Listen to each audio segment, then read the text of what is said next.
नमस्कार, मी Abhay Kumar Deshmukh the best think मध्ये आपलं स्वागत आहे। आज आपण मराठा आरक्षणाच्या विषयावरती चर्चा करणार आहोत। मनोज जरांगे पाटील 29 तारखेला मुंबईमध्ये जाणार असं सांगितलेलं होतं मनोज जरांगे पाटील आणि त्यांच्या शिष्टमंडळाने, आणि आज सकाळीच मुंबईमध्ये हे सर्व आंदोलक पोहोचलेले आहेत।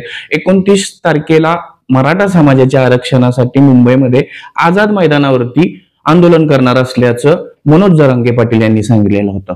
मात्र हे लाखोच्या संख्येनं मराठी मुंबईमध्ये दाखल होत असताना हा मराठा आरक्षणाचा मुद्दा किती जुना आहे हे आपल्याला माहित आहे का? आज मराठा आरक्षणासाठी मनोज जरांगे पाटील मागील काही वर्षांपासून सातत्यानं प्रयत्न करतायत, मात्र याचा इतिहास फार जुना आहे आणि या मागणीला अनेक वर्षाचा कालावधी लोटलेला आहे। पाहायला गेलं तर हा लढा कसा सुरू झाला याबाबतच आम्ही हा व्हिडिओ बनवत आहोत, आणि या व्हिडिओमधून आपल्याला या मराठा आरक्षणाच्या मागणीला कशी, कुठून आणि कोणी सुरुवात केली हे सांगणार आहोत। 1980च्या दशकादरम्यान अण्णासाहेब पाटील, जे माथाडी कामगारांचे मोठे नेते आहेत, जे पश्चिम महाराष्ट्रातल्या पाटण खोऱ्यामधून येतात, त्यांनी आरक्षणाची मागणी करण्यास सुरुवात केली। मराठा आरक्षणाला ज्या वेळेला सुरुवात झाली तो काळ 1980च्या दशकाचा होता, आणि त्या दरम्यान अण्णासाहेब पाटलांनी ही मागणी पुढे आणली। अण्णासाहेब पाटलांनी काय मागणी केली तर जे गरीब मराठा समाजातील बांधव आहेत त्यांना आरक्षण मिळावं, आर्थिक निकषावर हे आरक्षण मिळावं, हे अण्णासाहेब पाटलांनी मागणी करण्यास सुरुवात केली। त्या दरम्यान या मागणीनं ही मागणी पुढे आल्यानंतर अण्णासाहेब पाटलांनी ही मागणी सातत्याने सरकार दरबारी मांडण्याचा प्रयत्न केला, त्यासाठी लढा उभारला, वेगवेगळी आंदोलनं केली। ही झाली मराठा आरक्षणाच्या आंदोलनाची सुरुवात।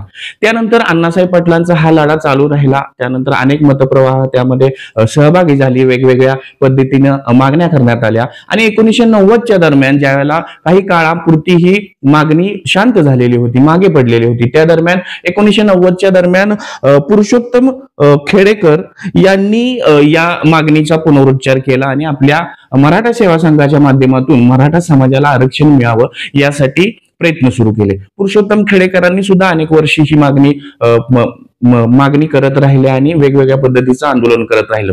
साधारणपणे या गोष्टीला 40 वर्षाचा काळ आहे। 1980 पासून जर विचार केला, 40 वर्षाहून अधिक काळ ही मागणी सातत्यानं पुढे येत आहे। आता काय झालं, त्यामध्ये अजून काही नेत्यांची आपल्याला नावं घेता येतील मराठा समाजासाठी धडपडल्या, त्यामध्ये विनायक मेटे असतील किंवा अण्णासाहेब जावळे असतील, यांनी सुद्धा वेगवेगळ्या माध्यमातून मराठा समाजाला लाभ मिळावा, मराठा समाजाला आर्थिक गरजेतून बाहेर निघावं यासाठी आंदोलनं केली। अनेक वर्षापासूनचा हा लढा आहे, तो लढा आता मनोज जरांगे पाटलांच्या हातामध्ये आलेला आहे। आपण सर्वांनी, महाराष्ट्रानेच नव्हे, देशानेच नव्हे तर जगाने सुद्धा पाहिलेला आहे, मनोज जरांगे पाटलांनी जे आंदोलन उभं केलेलं आहे त्याचा काळ पाहायचा झाला तर अण्णासाहेब पाटलांपासून सुरुवात झालेली होती। पुरुषोत्तम खेडेकर असतील, विनायक मेटे असतील, अण्णासाहेब जावळे असतील, या सर्व मराठा समाजासाठी काम करलेल्या नेत्यांनी मराठा समाज हा आर्थिक गरजेतून बाहेर यावा यासाठी प्रयत्न केलेला होता। आज जे तुम्ही मुंबईमध्ये भगवं वादळ बघताय त्याला 40 वर्षाहून अधिक काळाचा इतिहास आहे, आणि ही मागणी सातत्यानं होत आले। अनेक सरकार येऊन गेली, अनेक नेते मुख्यमंत्री पदावरती बसली गेली, मराठा समाजातीलच अनेक मुख्यमंत्री झाले, मात्र मराठा समाज जो आर्थिक गरजेमध्ये अडकलेला आहे, सर्वच मराठा समाज श्रीमंत नाही हे सातत्यानं अनेक विश्लेषक सांगतात, अनेक जाणकार सांगतात। मात्र काही विदर्भ असेल, मराठवाडा असेल, या ठिकाणी शेतकऱ्यांच्या आत्महत्यावरून मराठा समाज आता आर्थिक गरजेत आलेला आहे, आर्थिक चणचण त्यांना भासत आहे, हे सिद्ध झालेलं आहे। आता कायद्याच्या बाजू आपण बोलायला नको, त्यामध्ये आपण तज्ञ नाहीये किंवा आपल्याला त्याबद्दल तेवढी माहिती नाहीये। आरक्षण कसं मिळेल, कोण देणार, किती मिळेल, ओबीसीतून मिळेल काही, ह्या वादामध्ये न पडता मराठा समाजाची सध्याची परिस्थिती काय आहे हे सुद्धा आपण जाणून घेणं गरजेचं आहे।